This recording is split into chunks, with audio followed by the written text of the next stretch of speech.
bedtime story. So, I did a few lives today. They were hit and miss.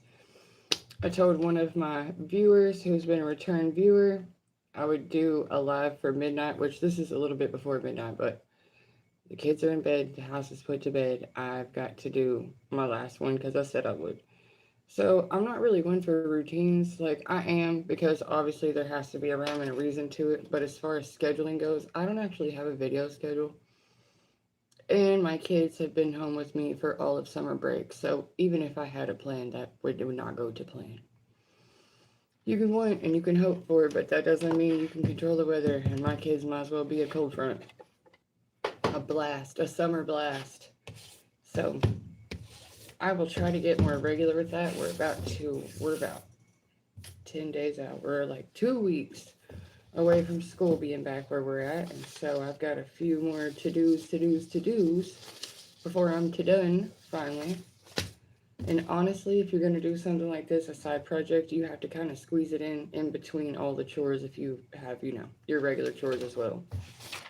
I am not what you would call a full-time content creator. I'm just someone who gives footnotes at the end of the day. The messenger, the transcriber sometimes. Sometimes I do tarot, sometimes I just come give messages, inspirational messages, or channeled messages, which channeled messages will keep you up late at night because you can't sleep until you get it delivered. Those suck. Just might be one of those. I don't know. One, I did it because I said I would, and two, I feel called to come back because at the moment, with so many errands and tasks going on, so many irons in the fire at once, what it feels like is working in a really tiny cubicle with literally someone next to your head working in their cubicle. It just feels crowded. So for the time being, I still have to kind of wait at the later part of the day to where things are settled down for me to focus more on the task at hand. These pictures are great. My work notebook is absolutely littered with my children's artwork. I don't think I have but two usable pages left. Yeah, nope, probably not that. I would love to be in a work meeting looking for my notes and have nothing but these 3 pages in the middle and these dinosaurs. Look at this, y'all. This is what happens when you don't check. Okay, this is clearly my work. And then here's my children's work. Every single page, every page of my notebook, minus 3 pages. They didn't even fill up the whole page. They just made sure to get up in there, use what they could find. I loved this one. This one has been so helpful, but we'll save that for another day. To-do list, like I said, if you haven't got your child's school supply list, you might want to do that because there's a lot of shit we didn't have to have on there again. However, earbuds is one of them, and I totally do agree with not sharing earbuds because you don't want sharing earwaxes together to, just some upgrades, some updates. And when I say a bedtime story, I don't know what time it is in your part of the world, but here in the middle southern part of the United States, it is 11:11 when I started. I'm not sure what time it is now, but it's on its way to midnight. I don't recommend staying up late all the time, and I certainly don't recommend drinking these things at this hour unless you got to get some paperwork done, unless you have to do like me, and like I said, wait till your kids are in bed and wait till you put the house to bed so that you yourself can get to your paperwork, only to find out that your children have doodled on every single page of your work notebook. I'll be transferring those notes. There's an extra to do. Let's see. Don't worry about entertainment anymore. That's pretty much done. You should be, if your kids are starting within the next month or the next 2 weeks, it's really time to buckle down on the bedtime situation. And even if you don't make them go to bed at a certain time, the hard part where you make them get up at a certain time is mandatory. I took my kids to see their new school earlier. They were very intimidated. They were not with the shits. They were mortified. But last year they went to a school that might as well have been pretend. It might as well just been a hidden government facility called school. I don't think it was a regular elementary school at all. Before that, they were homeschooled. And to anyone who's thinking of putting your kid in homeschool, for the love of God, do it. If you can, if you've already felt a tug to try it out, and you've already whether it's because you have to move a lot, or you have a strange family dynamic, like you're taking care of a sick parent or something, or whatever. If you are thinking about doing homeschool, there is K 12. K 12 basically sends you a school in a box. Everything. Like, there's more stuff in your K 12 pack than there is in your actual child's school. And the fact that it's online, the material is way more up to date. It has built in software to test your kids for like dyslexia and other issues. You don't have to keep asking for a specialist with K-12. It's built into the software. And then there's this thing called Flex something, like IL, IRL. There's just all these other programs that are fed into the K-12 program. So it makes it to where they send you a damn science lab to your house. They send you musical instruments to your house. Like, this, every single thing that your child would need for on their own independent learning. And if your kid's over maybe 10 to 12, where they can do more self-guided learning, they will love it. It's so much more interesting. It's so much more helpful. And everything is kind of put in, not game format, but it moves faster like they move faster. You can get a tutor on the side without ever having to go anywhere.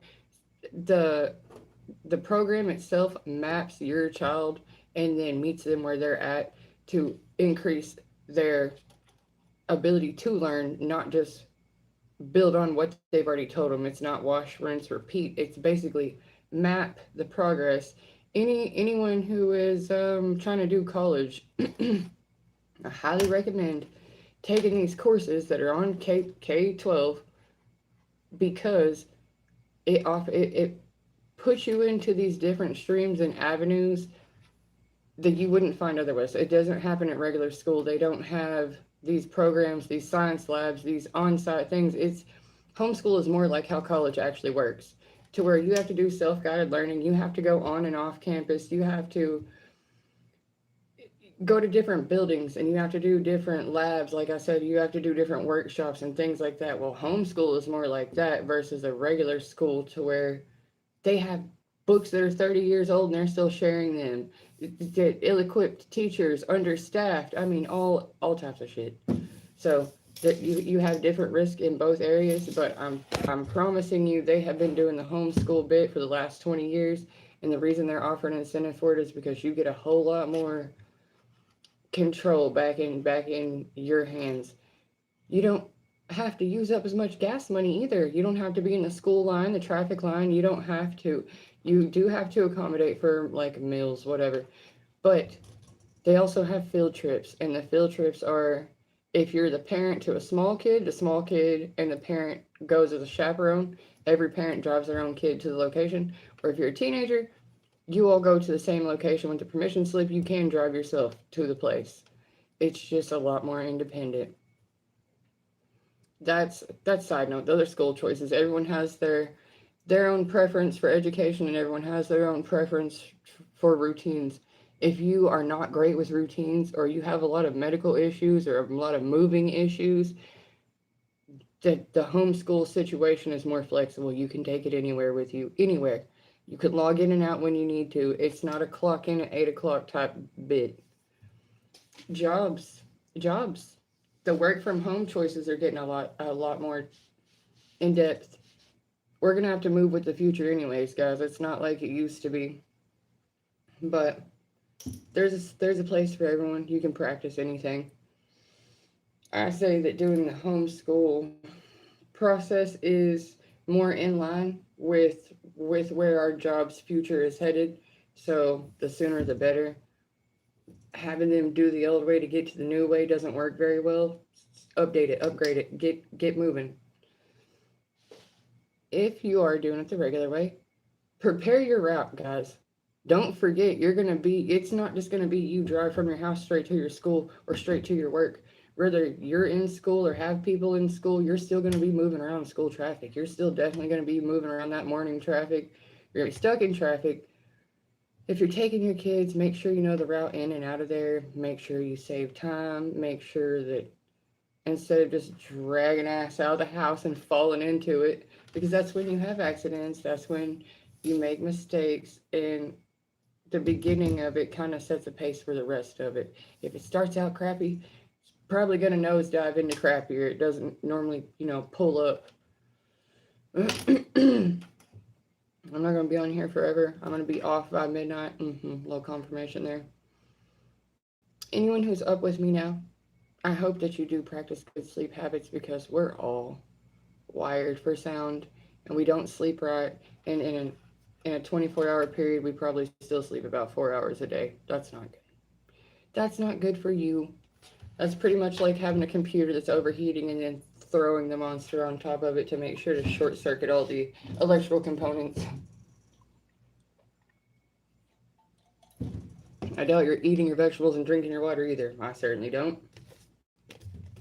That's not true. I love vegetables. I don't force it in. I don't make sure that I'm farmer's market ready every day. I don't go to Whole Foods. It's okay. If you don't, it's okay. Maybe you have your one favorite food and you stick to that. At least you're eating. I made a post earlier that said if you forget to celebrate your wins, don't forget the fact that you're alive right now is an astronomical feat. Very unlikely. So even when you think the odds are against you, they're not.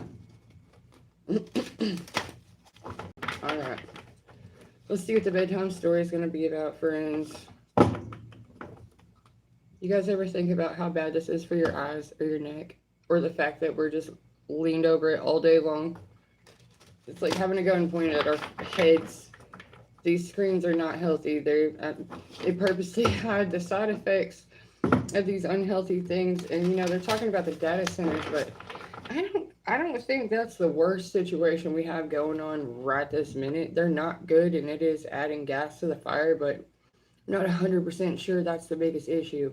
I would like to bring up the fact that I keep getting notices on my phone about certain viruses carried by mosquitoes and rats. Like it's something going on with the rats in New York, something going on with the mosquitoes in like Missouri, and something going on with the bacteria in the water in California. Like, to me, it sounds like chemical warfare being called something else. It sounds like we're having a shit ton of problems and we're just calling it something else. What can you do though? When they make laws that are loopholes for those who are doing it, then it's not likely that the law is going to prosecute anybody for doing it. A corporation, an entity like a conglomerate, it's meant for them to be able to pass the buck. I used to work at Planters Peanuts, and then it got absorbed by Hormel, which turned into something else. So like this one company has like 3 names. There's the company itself when you drive by in person, that's Planters Peanut. The company inside the building is called Hormel, and then it's another different name on the checks like Nestle or some shit. So they're all banded together in this chunklet. It's like no one person has to take the blame. Well, I worked at that job for 3 days, and you would think that repackaging peanuts wouldn't be that controversial. However, I worked with this lady named Belinda. I hired in with her. This woman, I did not know until after the fact. She was on 90 Days In.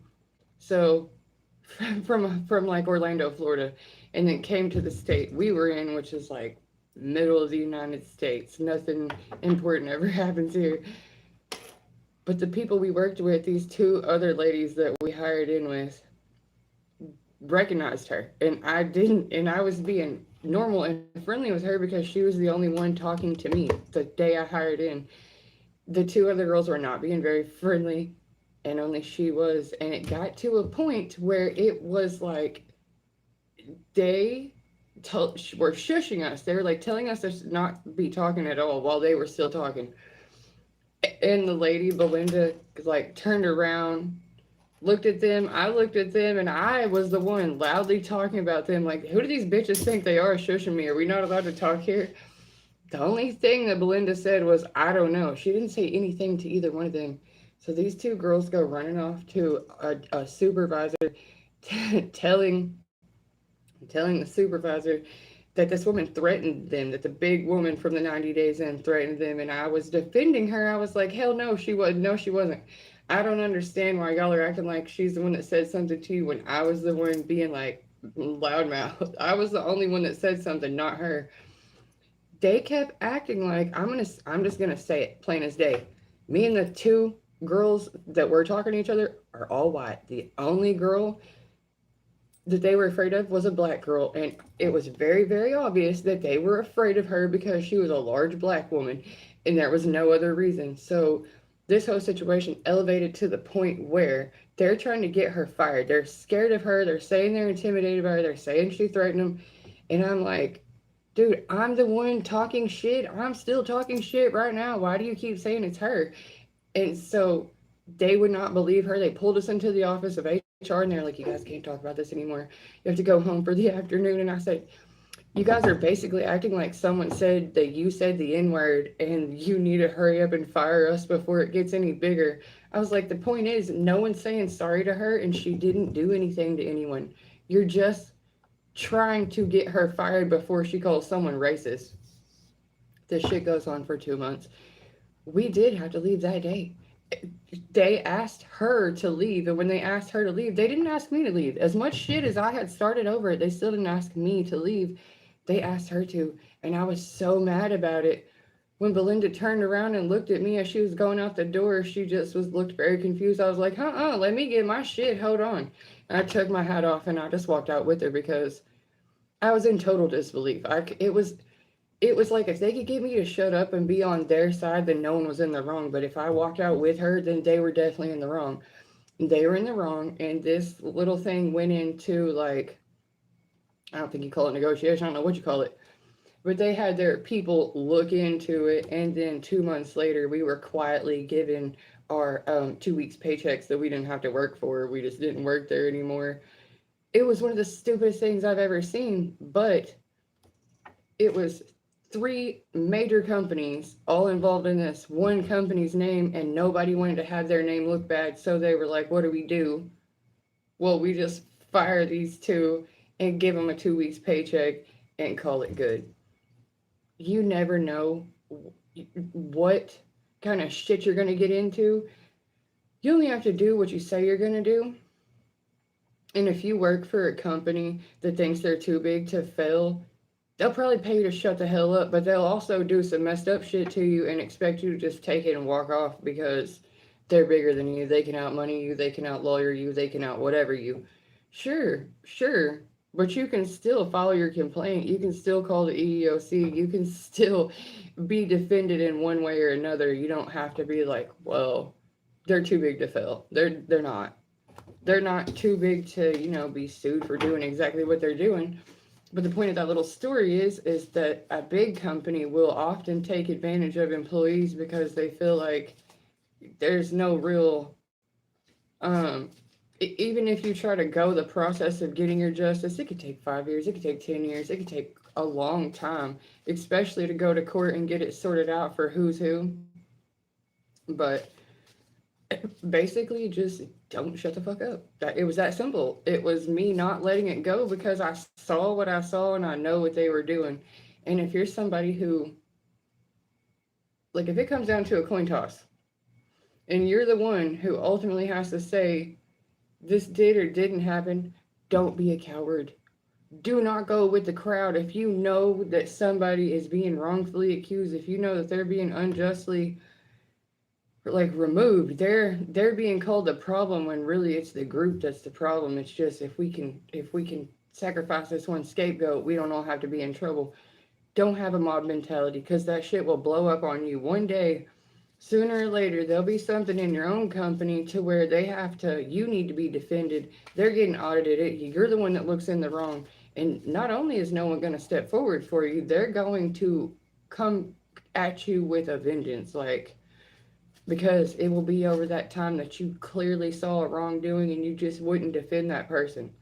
It is scary to put yourself out there. And I knew damn well I was going to lose my job, but I was willing to. When I saw what they were doing to her, the implications they were putting on her, after she was the only one that talked to me, the only one that even acknowledged me at all, the only one that was being nice to me, when they started being reckless towards her and they really laid it on thick, I refused to act like, well, I'm on your side. I'm with you all. I'm scared of her too. That was bullshit. I was like, I saw exactly what you did there. Y'all were being rude. You were trying to exert your power over us. And when it didn't work out, you started blaming her and saying you're scared of her. And you ran to the wrong supervisor, so you can't do damage control. But it felt a lot better to walk out with that woman in that moment than it would have felt to stay there and keep my job until now. I don't care. I don't care. And if you like go through my old videos, you'll see it. There's a video of me in this like ridiculous hard hat, and it says I'm every woman. That's when I worked at Planters Peanuts, and it was for about 3 whole days because that little debacle occurred in a goddamn peanut repackaging room. There's only 4 of us in the whole place. And when I say repackaging, there's a misprint. You cut the tops off, dump the peanuts out. That's it. That's it. There should have been no drama. There should have been nothing. I'm telling you, dude, God sends me right at that moment, right in the moment where someone's about to get effed in the B. It's always me. It's always me being like, I saw that. I'll go with you. I'll stand up for you. That was ridiculous. You were wrongfully accused. That's kind of just stereotyping. It's definitely throwing someone under the bus, and I'm not for it. So I have found myself extremely blessed in situations where I'm being thrown under the bus, and someone else comes to rescue me. Yeah, see, when you when you stand up for other people stand up for you too. They got your back.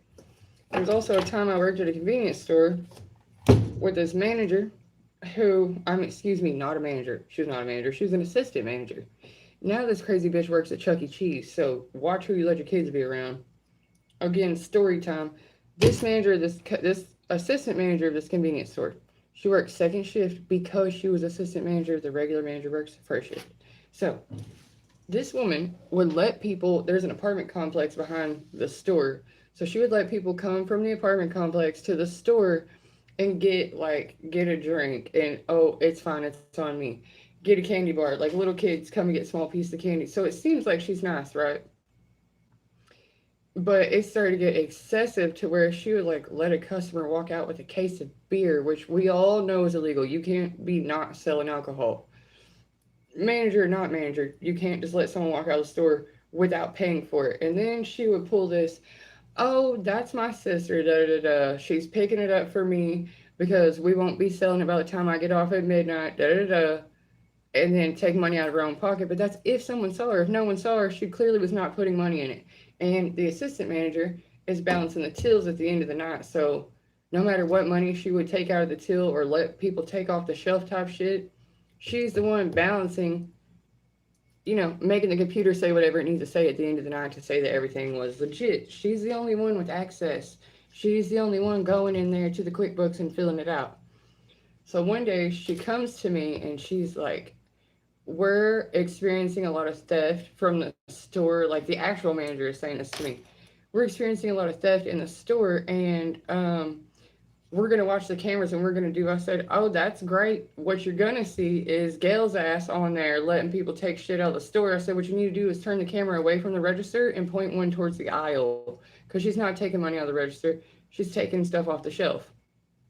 They think I'm just being a catty bitch. One day I come to the store to get gas, and Gail, the assistant manager that I'm talking about, is standing outside snorting a methadone off the ice machine. Kids, don't copy what I just said. She's literally doing drugs in front of the store that she just got from a customer. And she's acting like, we're on the same page, we're cool. Just let me finish this up and I'll go in and I'll help you. But she's only treating me like that because I'm an employee. I don't know what in her mind made her think I wouldn't say something about this. So while she's carrying on, she's doing a horrible job, obviously. Like I said, snorting drugs off the ice machine as the assistant manager, with regular people from the apartments coming in and out of the store. And that's when it clicks. Oh, she's like buying and selling these pills out of the store and letting the customers come in and just get what they want, like taking it out in trade type shit. So then there comes a day where my main manager tells me, your register is $100 short. I was like, the hell it is. Gail's pocket's $100 over. You need to check this woman. They're like, well, we're gonna be doing this and we're gonna be doing that, and they wanted me to sign a write up for this missing money. I was like, nope, I'll stay here until we find it. We have cameras all over the store. We'll find it. So it ends up being in between like the little safe arm and the drop spot. I'm sure at least one of y'all have had this happen before. So it goes in between the little metal spot and the drop. They find it in the envelope it's supposed to be in. I said, I'm going to go ahead and quit now while I'm ahead because I refuse to be wrote up as a thief or take any kind of occurrences or anything for this shit. In a few months after you all get audited and you find out that it's Gail stealing out of the store, I will say I told you so. Cut to 2 months later, the manager's telling me, oh, it turned out it was Gail stealing out of the store, and you were absolutely right. I was like, yes, I told you that. And then it was about 2 months after that, I take my kids to Chuck E. Cheese, and then there's Gail, a freaking game attendant. And I'm like, I really hope this bitch is not snorting pills out of the bathroom of Chuck E. Cheese like she was the convenience store. Because they never say why somebody gets transferred. They just send them, right? They just recirculate them. It gets old. It gets crazy. That's why I said watch your kids, because sometimes the places you take them to, they don't do a lot of background checks where 14-year-olds work. If the job place will let a total kid work there, they will also let somebody with a jacked up history work there and act like it's nothing. You know, she's crazy. I don't know. I don't know why they would let her work at a Chuck E. Cheese. There's no reason. But I live in a small town where people all seem to kind of know each other, so they get entirely too comfortable, even at their workplace. And they think they're invisible. They just get so caught up in what the hell they're doing with everybody involved that they think they're invisible. Everyone's doing it, so no one would tell on them. I have had to go against my job 5 or 6 times because it's good old boy shit. It's crazy shit. It's independent contractor shit where these people are not legitimate in any way at all. They're just there. Someone let them have a job. I feel sorry for people who have to try to find employees. If you're your own business owner, I don't know how y'all do it. I don't know how you trust people to work with your finances, to move your property around, your product, anything. I don't, even something as small as Etsy. If you were making personalized product and selling it, or I mean, having a little bit of a workforce, I'd be freaked out. I mean, what if they take your stuff and resell it again on another market? Like anything, it takes a lot of trust to share business with someone. But the everyday business who's able to hire in mass, the reason they have high turnover is because people just think they can do whatever in the hell while they're at work and no one sees it and no one cares and everyone's doing it. Yeah, it's at least that small. It could be less than 2,000 for sure. And everyone knows everyone and everyone has already tried to work everywhere with everyone. And so basically, listen, where I live, they have stores that are super understaffed, like a 24-hour convenience store. And instead of hiring a real worker, they let the tweakers who hang around the store just work inside the store so they don't have to go home. So if you, both places have their problems. Big cities, you can get lost in the crowd. Small towns, it's just you can't get away from it. It's like a snake in its own tail. It sucks. I'm definitely moving in the near future. By this fall, I will be in a whole other location because this is so not for me. But let's hope that the next spot has I don't know, some kind of oversight, some kind of regulation or something. I don't know what you do. Everybody here has a contract with each other, so it's a heavy Republican state, which isn't really the problem. The problem is these seem like inherited businesses, and we are not on the first generation. We are on the third generation of these inherited businesses, and they don't give a damn. Their jobs, their piggy bank now. I think the biggest city would just be like something the size of Little Rock or Oklahoma City, not much bigger. I'm not for the. I mean, do you live in a very big city? Because I'm energy sensitive and I feel like I would be absolutely suffocated. We here where I live, what we call a small apartment is what other people call entire houses. So no, no. We have a lot of room around here. Our yards are very large. Our houses are kind of big. Big in the sense of like just having space. But when you live in the poorer states, shit costs less. They make less too, but it seems to be that a lot more of the workers, agricultural types, contractor types come from here, but they don't come here for work. They come from here and go out to work. They tend to scoop up our group for workers.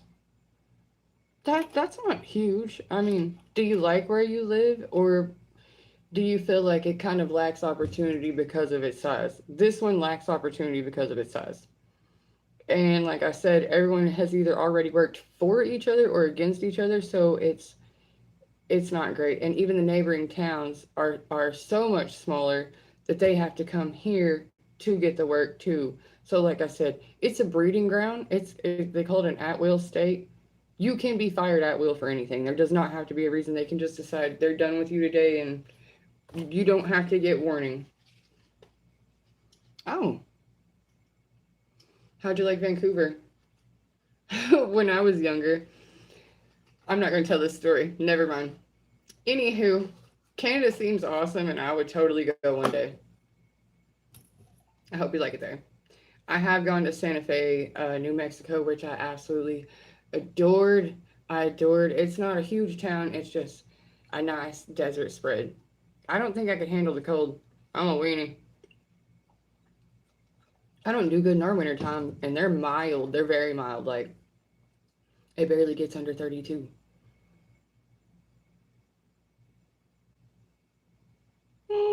Maybe that's kind of like a happy meeting in the middle, though, right? I mean, imagine how expensive the Netherlands really is. Their practices, though, I will say this: their educational system, dead on, and they're also one of the happier countries. Well, the Danish, the happier countries in the world, because of the way they do their educational system, and because of the way they do their healthcare system, and because of the way they just their overall social structure is. Their members, their society tend to be a little healthier, a little happier. But so are Canadians. Well, up until some recent shit, but that wasn't your fault. That wasn't our fault. We didn't necessarily pick where we were gonna live. We are just where we are. And good thing they met, because now we have you, right? I said that if I could handle it, I would try to go to Canada. My father really, really wants to go. I'm like, man, I don't think if we go in the summertime, how long does your summertime last? Like I said, it barely gets under 32 degrees here in the wintertime. So, like, the least we've had is like -7, and I can't handle it under 50. Here, where I live, when it's under 70 degrees, I just put a sweater on. So, how would I make it? What is the furthest?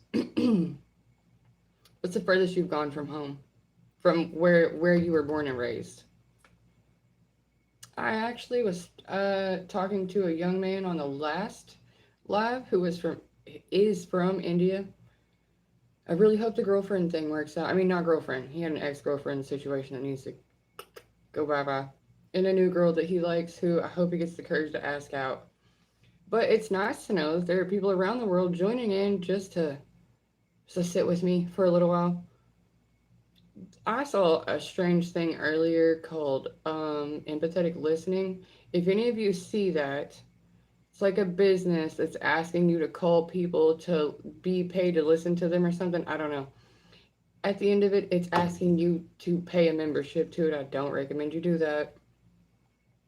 I understand wanting to find a side hustle, and I understand people really are lonely, but paid to talk to, that's a damn therapist. If you're not a therapist, I don't think you actually want to give up your free time to be paid to be talked to strangers that make it a real weird attachment to you. Okay. So your summer's from like April to October. That's about how ours is. It starts up around May and carries on until about October too. Our grass is burning right now from the heat, actually. Um, I did see that in the upper northern part of the United States, we're somehow having tornadoes in Wisconsin. That's not normal. It looks like the jet stream has moved. Have you also been experiencing strange weather phenomenon in Canada? Because in here we we have a tornado season every year. It's at the same time every year in the springtime, and then it's kind of similar in the fall also because when the seasons change, the hot and the cold don't really mesh well, and then moisture gets involved because there are a lot of large bodies of water as well, and it pretty much just creates constant tornado weather. Coldest, ooh, minus 41. I would die, homie. I would just die. Well, I'm glad you had fun because my depression would have kicked in so hard I would still be chewing on the antidepressants right now. Midsummer, I would have tanning lamps on my face trying to help me through it. Tampa, does Tampa get cold? Does your winter get cold, or is it pretty much Everglade level subtropic all the time? Just moist and juicy. The only other two places I don't think I could function well are Louisiana and possibly Alabama, but the humidity in Louisiana is absolutely epic. Like, it's known. It's like its own mythological creature. Uh, some of my family has gone out to Tampa and places like Pensacola, and they love it. They're like, it's sunny and balmy all year long. Are there temperature extremes, or is it pretty much even kill all the way through? So I said I have no problem migrating. I'm pretty sure that's what humans are supposed to do. Be a little bit more nomadic. Move up when it's too hot and down when it's too cold. That's just me talking. I'm a twig, and I probably have to keep it that way. I don't know how many of you enjoy traveling. So based on the two different terrains, say Canada and Florida, do either one of you go? Okay, so you were cooking on the wood stove. Do either one of you go camping? Do either one of you do like outdoor activities? Because I saw snowboarding, so that kind of counts. But like, have you ever went gator fishing like or shark fishing? I mean, I had a best friend whose grandparents went shark fishing every summer. She had like the craziest little lemon shark in a jar one year. Loved it. Or have you been ice fishing? Because I would do that. That's actually something I could see enjoyment in. We used to go to this place called Sugar Creek. So we would go canoeing in this place that has very clear water. You can see the bottom all the way down the river, lake, stream, whatever it is, creek, I guess you would say. But it's also attached to like the Buffalo River. The water is gorgeous. The problem is they have a free fishing weekend, and everyone from everywhere comes on this weekend. The water is so clear, people get drunk and forget, and they just drink the water. They will just right out of the stream, just scoop it up in their container and start drinking it. There's still bacteria in creek water, for God's sakes. I would never. But if you have little kids or you want to try just introduction to water, to floating, or well, I don't know what you call it, raft. It's not rafting because it's not rapid waters. It's just a float trip. Perfect for leisure. Not too extreme, not a lot of wooded area around it. It's a gorgeous spot, but do you guys have something like that? Anything like that? You had a tornado. Oh shit. Floods in North Dakota. That's not good. When the plains get flooded, we're in some fuck shit. It's bad. That's always a dry area. I would have never believed this. I would be absolutely freaked out and want to die. Oh, I see, North Dakota. Did you go during the Water is Life protest? My brother and my uncle went during that, and it was in South Dakota. But man, they were not freaking playing around. They were telling me about them using the hoses on them, the spray, the helicopters. It was a brutal takedown. But They also sent me these pictures of the cornfields that had the spider webs on it, like layers and layers and layers of spider webs. It looked like a kaleidoscope of spider webs. There is no effing way. I would not get out of the car. I wouldn't get close enough to take the picture. I don't give a shit. That's not for me, and I don't know what what they were doing when they stopped and took that picture, but I wanted no part of it. So, big crazy ass spider webs in the cornfield, no for your girl. There's a few things that I think they should put on travelers guides like that, like fun tip, hey, warning. If they were to put a warning out about my state, they would say the mosquito is the state bird. Protect yourself. Protect yourself. Well, friends, it has been a lovely tour de comments. I can hear my children running around in the back where I know they should be in bed. This is going to be a battle all the way until we get started at school, and then they're actually exhausted.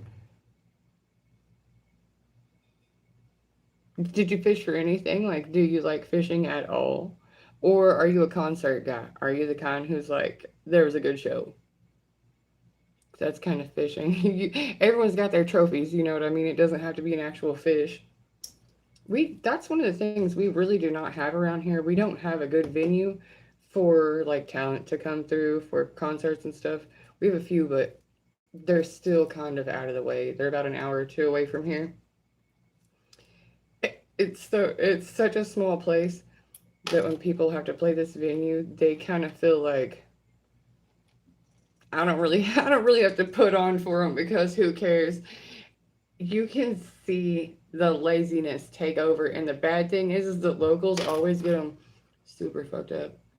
They're like, we had Billy Bob Thornton one time. He's not even like a musician, right? But he was doing music, and so was his daughter.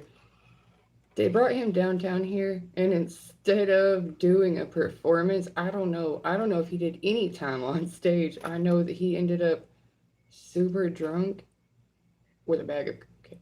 So, to everyone involved, they had a great time, but they did not perform, and that seems to happen a whole lot. We've had more than one good sized name here, and then instead of going on to perform where they're supposed to, it's magically canceled. But you see them around town just a small entourage of people showing them around. So it's like having the foreign exchange kid get taught all the cuss words as soon as they get to school. I can't imagine they'd have much good to say after leaving here, except they know how to have a good time. They know how to tie one on. And it's a small place, so everyone, like, it's grandfathered in that the bars don't have to close at 2 in the morning. They can just stay open till 6 in the morning or whenever. So any of the talent that comes through ends up in one of those really late night dives. Just, let me buy you another one. Let me buy you another one. I'm pretty sure they just sleep in the booth. They don't even go back to their buses. They have a good time, but we never see them. What can you do, friends? We have someone coming in the next 2 weeks, week or so. I don't know. The tickets were moderately priced, except they were lawn seats, so I don't know how well you could see anything. I know that whenever these people get crammed into a tiny spot, they treat everywhere like a tailgating process. So even if they're not supposed to have outside food or drinks, somebody's mama literally has a Mountain Dew and a bag of popcorn in her purse. Hands down. Their country, they're not giving it up. They're likely to have chicken in a Tupperware bowl at an actual concert. Those are the best kind of people to have because they're ingenuitive, they're adaptable, and they are very considerate. They are hospitable people, and they will give you the shirt off their back even if you don't need it. Be that kind of person. And to Mr. Canada and Mr. Florida, I bid you adieu. It is very near the midnight hour, and like I said, if my kids don't go to bed, my real countryside's about to come out because we're putting belt to ass. We do it when they don't want to do it the right way.